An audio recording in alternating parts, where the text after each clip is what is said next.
Hello, and welcome to the Data Engineering Podcast, the show about modern data management. When you're ready to build your next pipeline or want to test out the projects you hear about on the show, you'll need somewhere to deploy it, so check out our friends at Linode. With their new managed database service, you can launch a production-ready MySQL, Postgres, or MongoDB cluster in minutes, with automated backups, 40 gigabit connections from your application hosts, and high-throughput SSDs. Go to dataengineeringpodcast.com/Linode today and get a $100 credit to launch a database, create a Kubernetes cluster, or take advantage of all of their other services. And don't forget to thank them for their continued support of this show. Modern data teams are dealing with a lot of complexity in their data pipelines and analytical code. Monitoring data quality, tracing incidents, and testing changes can be daunting and often takes hours to days or even weeks.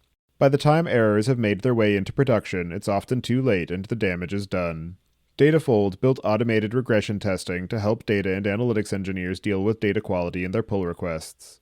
Datafold shows how a change in SQL code affects your data, both on a statistical level and down to individual rows and values before it gets merged to production. No more shipping and praying. You can now know exactly what will change in your database.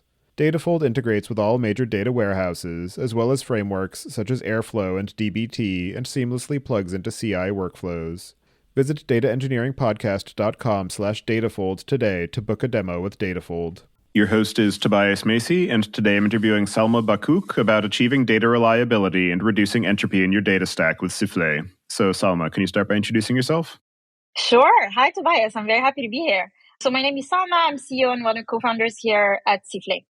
And do you remember how you first got started working in data? I do. It wasn't the most traditional way, that's for sure. So I have an applied maths and statistics background. I went to an engineering school here in Paris. And then after graduation, I moved to Asia. I joined one of the largest US banks as an analyst in equity sales and trading.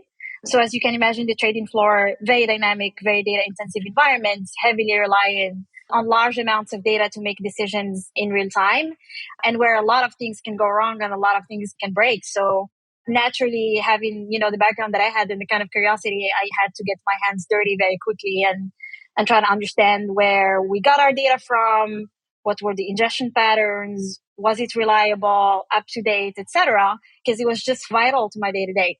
And at the time, we had a central data team of data engineers that was responsible for creating and maintaining the data infrastructure. But a lot of the data consumers, myself included, were constantly struggling to get access to reliable data. And this led me eventually to lead some key initiatives at the firm that were aimed at putting the data in the hands of the data consumers and make both the data and the infrastructure behind it more accessible to more people. And in general, creating more autonomy around working with data so that collectively as a firm, we could become more data driven. So that's how I became a data practitioner. That brings us to what you're building at Sifflet. So I'm wondering if you can just share a bit more about the product focus and the goals of what you're building there and why you decided that this is where you wanted to spend your time and energy. So back when I was working in trading, we had a lot of data quality issues. We used to rely on data to make decisions in real time, and we had a very complex and big data infrastructure. And despite all the investments that were made by the bank to go in the direction of becoming data driven, it was just inevitable for us to get data incidents, which, more often than not turned into big business catastrophes. And so initially I was just curious, looking for solutions that we could adopt for my team in trying to get better at how we, look at data quality, how we manage it, how we can improve overall trust in data assets. And especially as, we moved into a fully decentralized kind of environment where we made data consumers more responsible for the data assets that they were using. Easing the access to the data is great, but without proper governance and proper data quality management, things can get quickly out of hand. And that's the situation where I was in, being responsible for a team that was generating revenue for the company. And so initially I was looking for a solution. I did a lot of research. Nothing really was, available or mature at the time. This was 2018, 2019. And then I reconnected with two of my very good friends that I've known for more than a decade. We went to school together, who were working in the data and analytics space at some of the big tech companies. And I was hoping initially that they would have answers for the problems that I was having. Turned out that it was a problem that any company that was striving to become data driven was facing. And I got even more passionate about the topic, and we ended up, leaving our full-time jobs and starting Sifflet. So Sifflet is data quality management or data reliability solution. We, I guess, today fall into the category of what we collectively call data observability. It's a new and emerging and fast-growing category. I'll spare you the definition because I'm sure you had quite a few guests that, tackled the topic in the past. But essentially, our approach with Sifflet is to come in and sit on top of an existing data stack. We have connectors that go from ingestion all the way to consumption. We are agnostic as far as the consumption use case goes. And we ensure that the data is reliable and trustworthy at any stage of the pipeline. That's the story behind Sifflet. As you mentioned, you're working in the data observability ecosystem, which is, as you said, emerging. And so everybody has a slightly different definition of what it is that they're actually addressing. And I'm wondering if you can share your working definition of what data observability means in the context of what you're trying to achieve with Sifflet. So at Sifflet, we have this concept that we call data entropy, which kind of symbolizes all the chaos and the disorder that a lot of data practitioners have to deal with, especially with the growing complexity of the data platforms and the growing expectations from the business as far as data and data infrastructure goes. And so Sifflet is on a mission to reduce data entropy and to help companies embrace the inevitable complexity and that they have to deal with as far as data and data platforms go so that they can make smarter, faster, better decisions. Now, Sifflet's approach specifically, and it goes back to me and my founders and our backgrounds. So when we initially sat down and we started thinking about the product, obviously our inspiration comes a lot from software and from, companies like Datadog, New Relic, Splunk, etc., and what they were able to create over the past decade or so. But data is a much more complex environment and it comes with its own, complexity and use cases and different personas. And so we knew that, we needed something that can speak to data and speak to data practitioners. And so the funny thing about us as a founding team, which actually ended up being our superpower, is that I come more from like business leader, data consumer standpoint, whereas my co-founders come from pure software and data engineering backgrounds. So when we were brainstorming about the product, this was beginning of 2021. And at the time, data observability was just taking off. We knew from the get-go that we wanted a solution that could solve problems for both data engineers and data consumers. That's what led us to build Sifflet, which is, what we call a full data stack observability platform. So we didn't want to dissociate between data engineers or data producers and data consumers. We didn't want to exclude one, type of user from the equation because everybody cares about data reliability and everybody wants to have good quality data. And the only way to do that, as we say, embrace the complexity in the data infrastructure, is to have that, observability or monitoring layer being as present and as deep as the data is in the ecosystem. And so practically speaking, our approach is to come and sit on top of the data stack. We have connectors from ingestion through the transformation, ETL, ELT, the modeling layer, data warehouse, all the way to consumption, whether that's reverse ETL, BI analytics, machine learning use cases, etc. And we collect signals across the whole data stack, and we use those signals to provide a set of metrics that give an idea of the health status of data across stages. So, in simple words, we have an anomaly detection framework that we use that looks at anomalies at the data, the metadata, as well as the infrastructure. And this is also one of the key differentiators for Sifflet because we want to be in a position where we prevent data quality issues and not just solve them after the fact. That's the idea. And we complete this, overseeing layer or overseeing anomaly detection framework by giving context to the anomalies, because saying that something is breaking is great, or noticing that there is a data incident is great. But the most difficult and the most complicated and time consuming part is the troubleshooting, and is trying to figure out how serious the data incident can be and how it's likely to propagate downstream. And so we have a full stack data lineage that we compute that helps tackle those challenges and give context about root cause analysis, incident management, correlation between data assets, and stuff like that. So that's the approach. One of the concepts that you mentioned in your definition of what observability means in the context of what you're achieving at Sifflet is this concept of data entropy. And I'm wondering if you can talk to some of the ways that that manifests and some of the contributing factors to how it grows and some of the ways that data teams can help to mitigate the proliferation of that entropy. So entropy in data can manifest itself in a few different ways.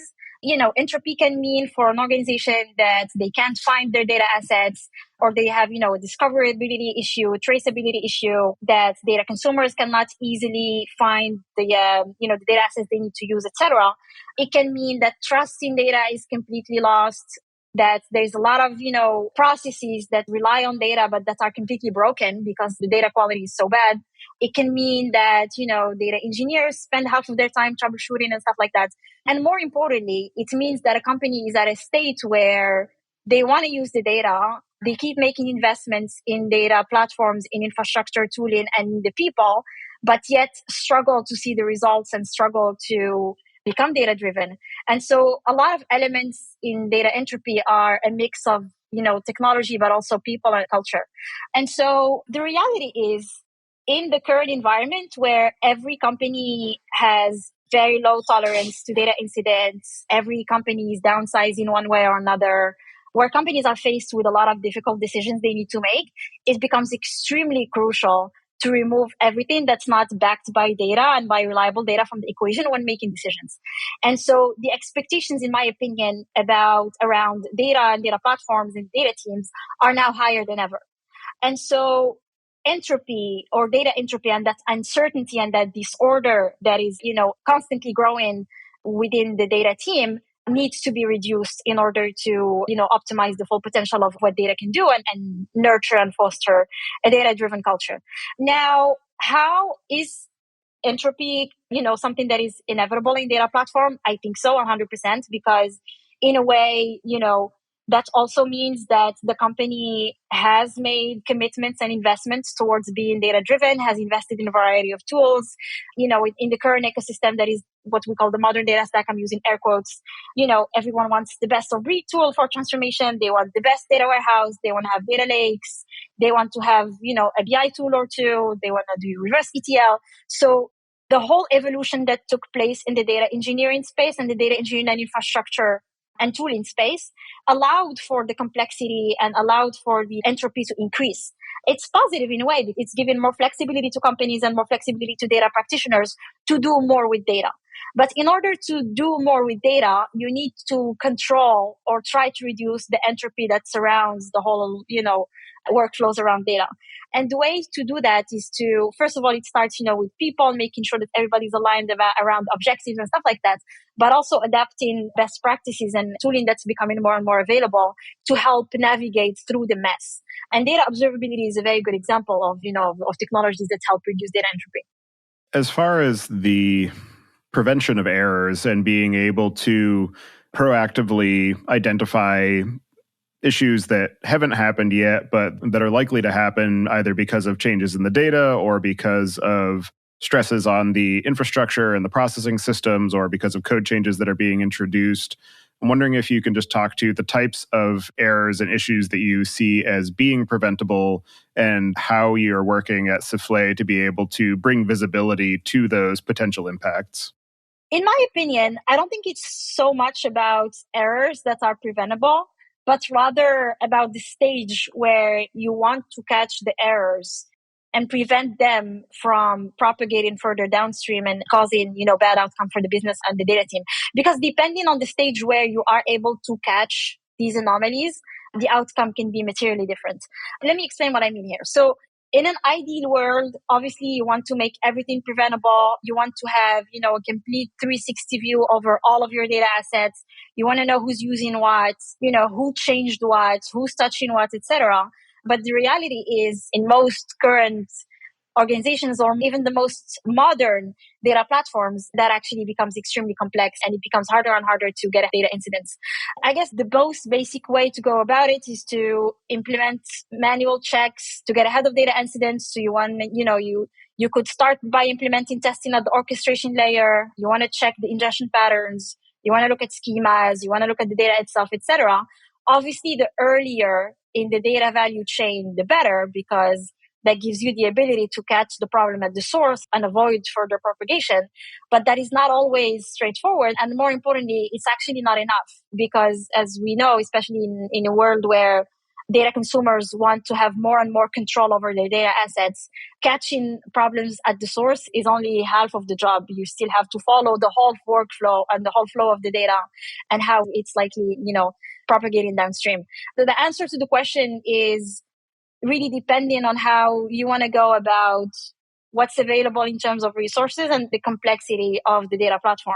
In an ideal world, you want to have checks everywhere. You want to have, full stack observability framework. You want to be able to see your lineage everywhere and stuff like that. But it doesn't always make sense for all organizations. And more importantly, not every organization has the resources to implement something like this.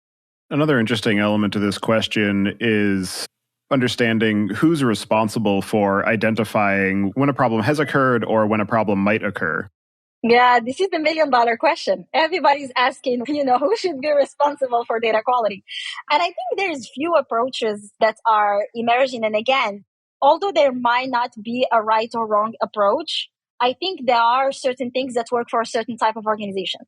I very recently had the chance to sit down with Andrew at GoCardless, who coined the data contract concept and successfully implemented it at GoCardless. And it was such an interesting discussion because, for example, at GoCardless, they, took the concept or adopted the concept of data contracts, which essentially is like API for data if you want to oversimplify it, but it's codifying, some certain expectations around the data to ensure the quality of the data asset at kind of the ETL part or the ingestion layer. So that's an example of, data quality or data quality checks implemented early on in the process. Now, we also see other type of examples where people are going fully decentralized and fully, data mesh and whatnot, and where keeping track of data quality becomes not only harder, but it becomes more almost, the responsibility of the consumer in a way, because yes, you are getting a certain level of, SLAs and SLOs around the data from the data producer, but you're still in a way somewhat responsible for what you do with those data assets and how you are likely to, impact the quality of the data assets and stuff like that. So there's really no right or wrong approach here.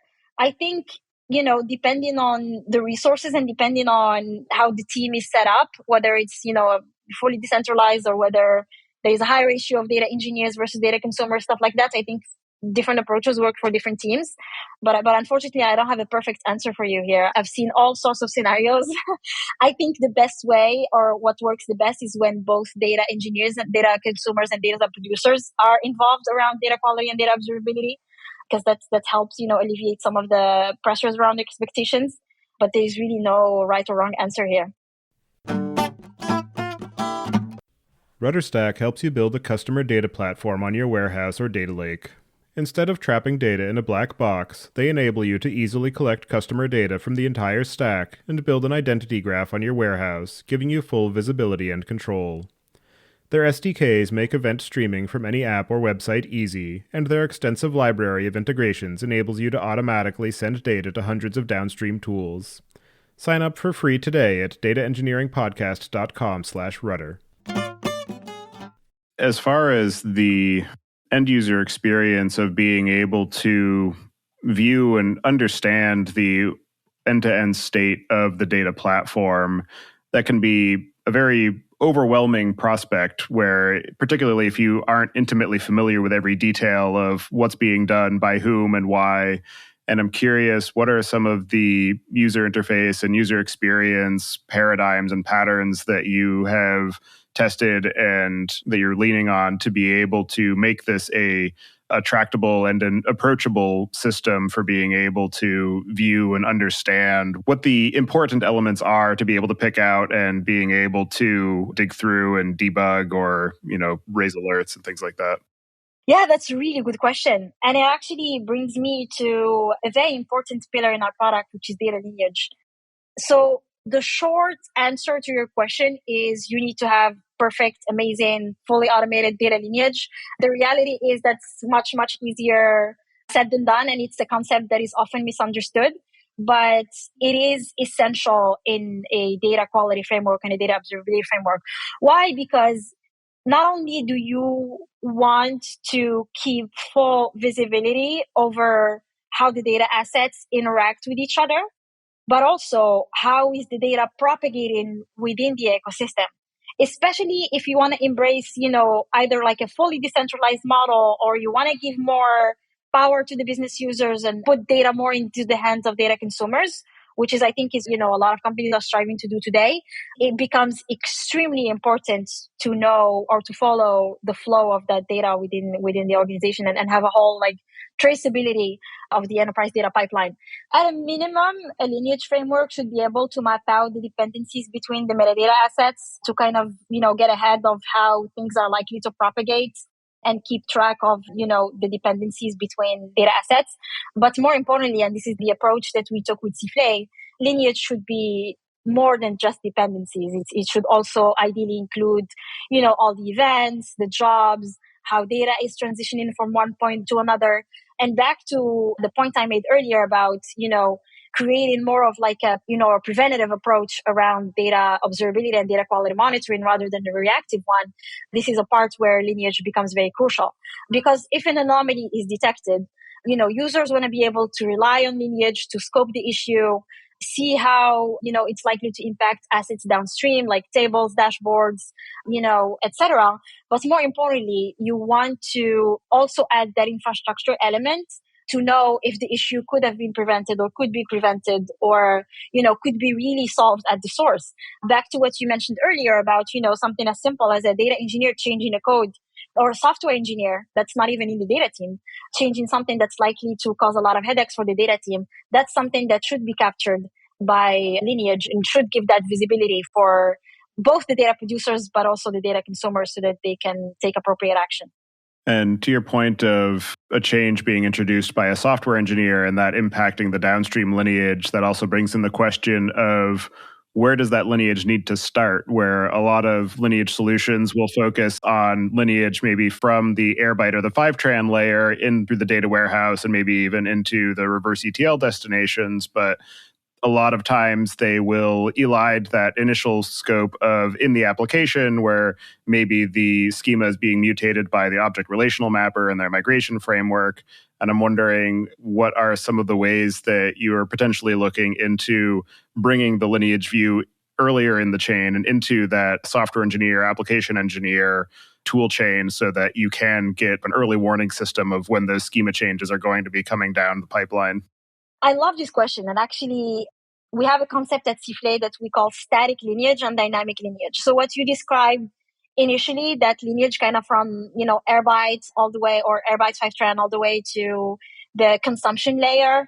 And that is computed by you looking at metadata, looking at the logs, reverse engineering SQL and stuff like that. That's what we call static lineage. But then when you start to go into the application layer and you look at, you collect signals from the infrastructure itself, because if you zoom out, a data asset is the result of a job that runs on an application, right?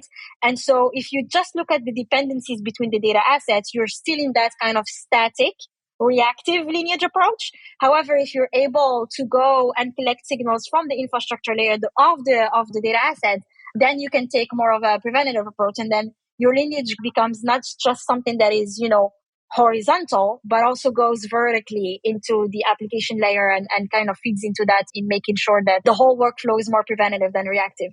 So I can go off about this topic for hours. Lineage is really the backbone of our product. Yeah, and I guess digging a little bit more into that lineage question, there's also the level of detail in that lineage graph where you can have table level lineage, you can have column level lineage, and I'm wondering, what are some of the attributes and pieces of metadata that you find to be crucial for being able to provide useful context in that lineage view, so that it's not just a very kind of bare bones factual, this column came from this column in this table and it was executed by this transformation, being able to also provide maybe some of the elements of why it was transformed in this way, or some of the semantic attributes and how they might change and mutate as they propagate through that lineage graph. Today, the way we do lineage, as I said, we collect information about data, metadata, the logs, we reverse engineer the code, etc. But we also go into the application layer to make sure that we also collect useful information from there. And so it's not only just about dependencies, as you said, like table to table or column to column, but also, views, models, DAGs, dashboards, etc. And actually more recently, we launched what we call metrics observability and by pushing our lineage all the way to the semantic layer. So we went from having like a static lineage to having a lineage that goes to the semantic layer and to the application layer. It all falls under the what we call the full data stack observability framework. And in an ideal scenario, as I said, like you want your lineage graph to go as deep as possible into each stage of the data pipeline. So we want to go very deep in the orchestration layer. You want to go very deep into the modeling layer and kind of have a dynamic updates of that lineage view so that if something changes, it's captured and the changes are captured and logged in the lineage graph as well. Another interesting element of what you were pointing out is that infrastructure layer question where a lot of the data observability systems will focus purely on that layer of data movement and data manipulation, but there is definitely a whole host of errors that can result because of resource constraints at the hardware level or because of lack of capacity, either storage or compute. And I'm curious how you are integrating some of those infrastructure details into the rest of the context that you're providing in Sifflet and how you're able to correlate the resource constraints at the infrastructure layer with some of the failure modes and ways that you're thinking about kind of surfacing that information in a way that is understandable to people who aren't necessarily cloud or infrastructure engineers. Yeah, that's a really good question. So obviously, we're not going to go and reinvent the wheel. There's already a lot of tools, very mature tools in the space that do software observability in a really great way. But the idea is to take the input from them and make it make sense for data practitioners, right? Because if you present, a log report, or if you look at the output that you would get from, something like Datadog, that might not necessarily make sense for an analytics engineer at an e-commerce company, right? So the way we do that with Sifflet is we have connectors with those tools and we pull information from them that, is providing observability over the infrastructure, but we take that information and we use our own machine learning algorithms to predict what could lead to an anomaly at the data level. So that's how we've been going about it. And it comes back to that preventative approach again, but more importantly, it bridges the gap between software and data. And I think that's also a big gap in the data engineering space, broadly speaking. And so digging into the Sifflet product a bit more, I'm curious if you can talk to some of the elements of product design that you focused on and who the target end users are and some of the ways that that's influenced your overall approach to prioritizing integrations and the underlying kind of architecture and how you approach the product delivery aspect of whether it's SaaS or on-premise or, kind of hybrid cloud, that aspect of it. We built from the very, early days of the product. As I told in the origin story, we knew we wanted to be full stack. We knew we wanted to have a tool that could help both data engineers and data consumers reduce data entropy and better navigate data within their system and improve the overall data experience. I think that's something that's not often talked about. Now, back to product design specifically, with that in mind, and with also the intention of wanting to avoid our users falling into the trap of alert fatigue or having alerts that are not very actionable or stuff like that. We knew from the get-go that we needed to have, a fully extensive lineage that can help users navigate through the alerts they get and actually, take action on behalf of those alerts. Because the most difficult part is not to know when something breaks. The most difficult part is to know what to do after something breaks. And so with that idea in mind, we continue to invest a ton in our lineage capabilities. We continue to invest heavily in our suite of integrations. And back to your questions about what type of, people we speak to, what organizations and what kind of customers we work with. So Sifflet can or fits for any data team of a certain size. It addresses both data engineers, data producers, and data consumers, with each one of them, with providing them with insights that make sense to them. What makes sense to a data producer may not necessarily make sense to somebody who sits on the business side or to a machine learning engineer or something like that. And that's the whole beauty of Sifflet, because not only do we, alert when something is wrong, but we also present it to you in a way that can help you take action on behalf of that. And that's how a lot of our product design and product roadmap has been shaped. In that journey of going from the initial idea to where you are now, I'm curious, what are some of the assumptions or predictions about the specific pain points or the ways that the product would be used or the capabilities that it would offer, how those have been either validated or challenged along the journey? This is a really good question. And this is particularly relevant in the case of such a new and emerging category. Because, if you're doing a good job, you want to be solving problems that data practitioners are suffering from today, sure. But you want to solve problems that people might not have even thought about yet. And the only way to do that is to be, and again, I'm going to say something that makes me cringe, but to be customer obsessed, And customer obsession is not just something you put on a deck or you put on your website, but it's actually going and spending time with customers, seeing how they interact with the tool, seeing how they interact with each other, asking them questions about their pain points, how they use data, who uses it, what are the expectations from the management around it, how much they spend on data infrastructure, etc. Like really trying to come up with a story in your head about the day-to-day of that data practitioner. And I think that's how you become so, quote unquote, obsessed with them, that you start to think like them and you start to feel empathy for them. And you start to incorporate that into your product design and your product roadmap. And I think that's how you get to a point where you can actually innovate and not just, build something that everybody else is building. That's also one of the biggest challenges when starting a company. Back to your question specifically about, the early feedbacks and how we were able to incorporate that. We always think about our product roadmap as being a forever evolving thing and a living and breathing document. And we constantly have sessions with our partners and with our customers and prospects and try to ask them questions about, we're not just looking for compliments about our product and our product roadmap, but more importantly, we're asking about what is it that you think we're missing?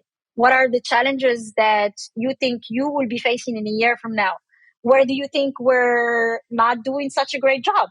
And I think when you use that and you're very critical about, how you incorporate that, I think that's where you get to a point where not only do you validate what you initially thought was or not, but more importantly, you start to, bring something new. Data teams are increasingly under pressure to deliver. According to a recent survey by Ascend.io, 95% reported being at or over capacity, with 72% of data experts reporting demands on their team going up faster than they can hire. It's no surprise they are increasingly turning to automation. In fact, while only 3.5% report having current investments in automation, 85% of data teams plan on investing in automation in the next 12 months. That's where our friends at Ascend.io come in. The Ascend Data Automation Cloud provides a unified platform for data ingestion, transformation, orchestration, and observability. Ascend users love its declarative pipelines, powerful SDK, elegant UI, and extensible plugin architecture, as well as its support for Python, SQL, Scala, and Java. Ascend automates workloads on Snowflake, Databricks, BigQuery, and open source Spark, and can be deployed in AWS, Azure, or GCP. Go to dataengineeringpodcast.com/ascend and sign up for a free trial. If you're a Data Engineering Podcast listener, you get credits worth $5,000 when you become a customer. In terms of that conversation around how the end users incorporate Sifflet into their day-to-day work, and particularly around that communication and collaboration element, I'm wondering if you can talk to the overall workflow of Sifflet and how it does fit into that day-to-day effort of data engineers, data practitioners, and the consumers of those data products. So we've actually seen the tool being used in a lot of different ways. We have customers that only go and log into the platform when something was wrong and they want to do root cause analysis and incident management and the troubleshooting and stuff like that. But we also provide with 360 view dashboards on the health status of the data assets, which could be or are often used as a general updates on how the platform is behaving. We have a customer in the UK, and you know how in the UK they're quite obsessed with their tea in the morning, right? We have a customer in the UK who told us once that he wakes up in the morning and he realizes, okay, let me check Sifflet before I make myself a cup of tea. And that's an interesting take on the product because you use it as your comforter, as something that, lets you actually go on about your day without having so much anxiety about the entropy that's going on in your data platform. Another interesting aspect of building a product, particularly in the space that you're focused, is that there are a lot of potential tangents that you could go off and also potential areas of overlap with different products. And I'm curious how you think about which are the core strengths that you really want to build on, and what are the elements of data observability, metadata management, data governance that you consciously are choosing to leave to some of those existing products in the space without necessarily trying to compete with them? That's a very interesting question. I'll give you the answer from like a pure Sifflet perspective, but also from like, my view on how the space and the category of data observability is likely to evolve over time. Our approach with Sifflet is relatively straightforward.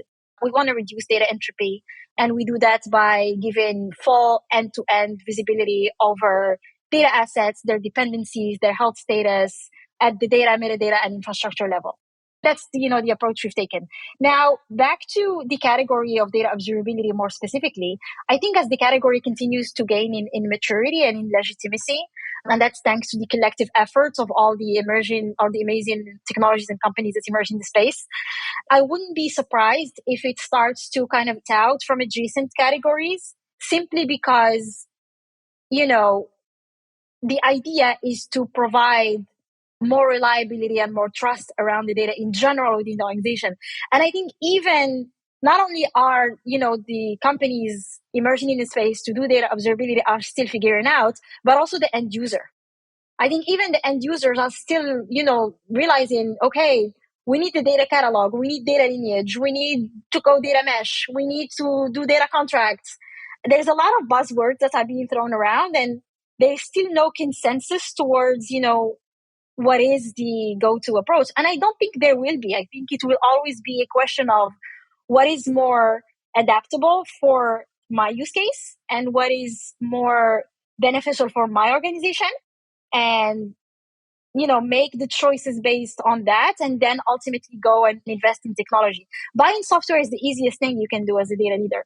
The hardest part is making sure that people actually will use that software and that you will get your return on investment. I think that's how a lot of, I know people like to talk about consolidation and bundling and unbundling of the data stack. I think that's, you and I can both agree that that's a topic for another day. But I think ultimately it should be left to the data practitioners and the data leaders to decide what's more adequate for their use cases. Yeah, particularly in the space of products that operate on the metadata of the underlying systems. I'm definitely keeping a watchful eye on how that evolves, because there are so many potential areas of overlap and kind of collaboration or competition. And I think that what will be interesting is to see how that space evolves into a set of products that are composable and interoperable, more so than just having to be an all or nothing solution. Yeah, I agree. I agree with what you say. In terms of your experience of building Sifflet and working with your customers and seeing how it's being applied, what are some of the most interesting or innovative or unexpected ways that you've seen it used? We have a customer in Europe that's a platform for creative workers. So like, Instagram influencers and stuff like that. And they use Sifflet to monitor their data quality, lineage, and stuff like that. In a recent catch up I had with them, they told me that they were using Sifflet to monitor creator churn. So they put what we call business or custom rules, and they started to monitor, like, if the number of creators drops, then they know that somebody's stealing their creators or the people that are working with their agency or something like that. I thought that was quite interesting. Another interesting way, and this actually goes back to the anecdote about the products in general, or some of the anecdotes about the product. When we initially built Sifflet, we thought it was going to be a tool for data engineers and data analysts, right? With time, we started realizing that, our customers were starting to open Sifflet for business users and for, some of the less technical data consumers. And especially recently with the whole, hype around the semantic layer and how it's taken off and everything. And we actually released a feature recently that we call metrics observability. We saw that there was, like immediately after we announced that, a lot of our customers were calling us and saying, oh, can we have that for, our marketing team or our CFO or our CEO? So it was definitely something that we were not expecting. And it goes to show how much organizations now and data teams are willing to open up the access to data and to the data infrastructure more broadly internally. And it's very refreshing to see. In your own experience of helping to found and build and grow the company and the product and maintain its direction, what are some of the most interesting or unexpected or challenging lessons that you've learned in the process? We have challenges and problems every day. Otherwise, it wouldn't be fun. I underestimated in the beginning the importance of storytelling in hiring.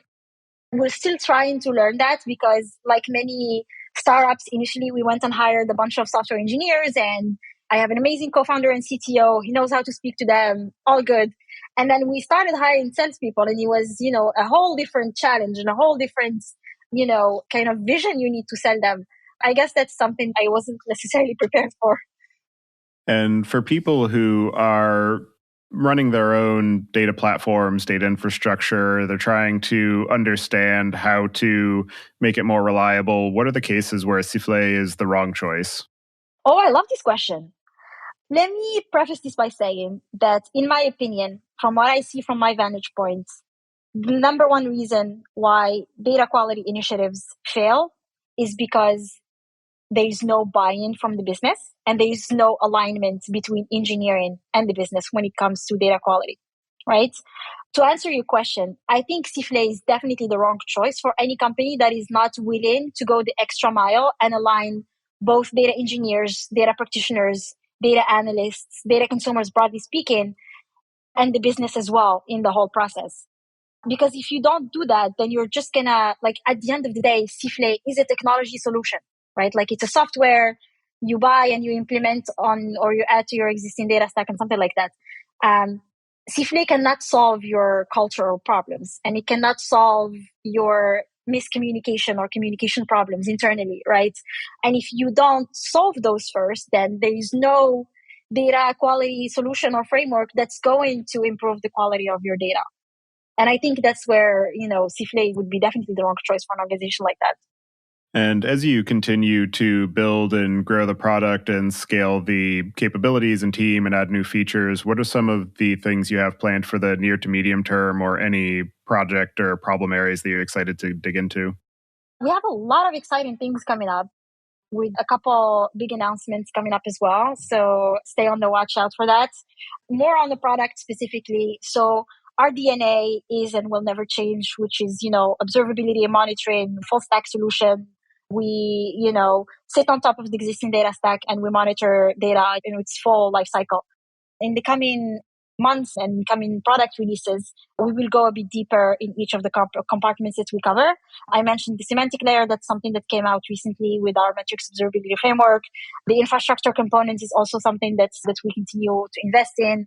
Obviously, lineage is a big topic for us. We today have lineage from ingestion all the way to consumption, some of the aspects around infrastructure. So we want to continue to build on that. And generally speaking, just continue to, grow with the category and, this thriving ecosystem that is data infrastructure. It's extremely exciting, and I feel extremely fortunate to be building a company in this space. Well, for anybody who wants to get in touch with you and follow along with the work that you're doing, I'll have you add your preferred contact information to the show notes. And as the final question, I'd like to get your perspective on what you see as being the biggest gap in the tooling or technology that's available for data management today. I think right now, over the past few years, there has been a lot of new technologies and a lot of development that took place to address problems for data engineers. So, things like, integration, automating pipeline creation, making, real time something that is actually feasible and doable, etc. And at the same time, there is, a lot of tools and technologies that were aimed at making data more accessible to the consumer. So, like, both ends of the data warehouse. What, in my opinion, I see is still lagging is kind of that bridge between the two.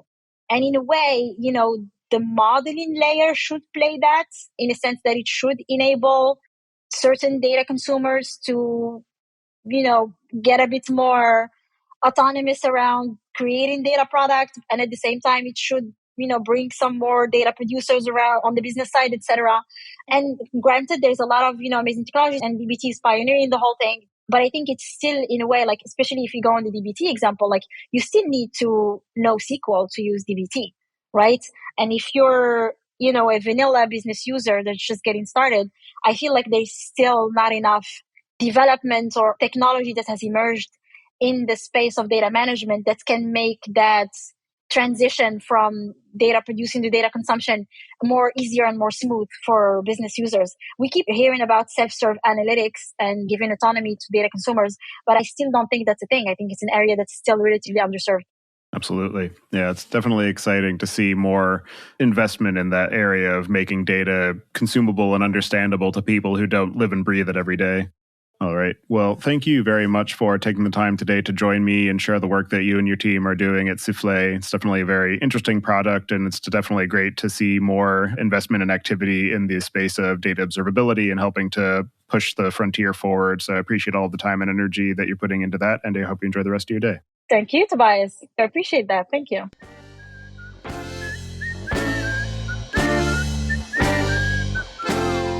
Thank you for listening. Don't forget to check out our other shows, Podcast.init, which covers the Python language, its community, and the innovative ways it is being used, and the Machine Learning Podcast, which helps you go from idea to production with machine learning.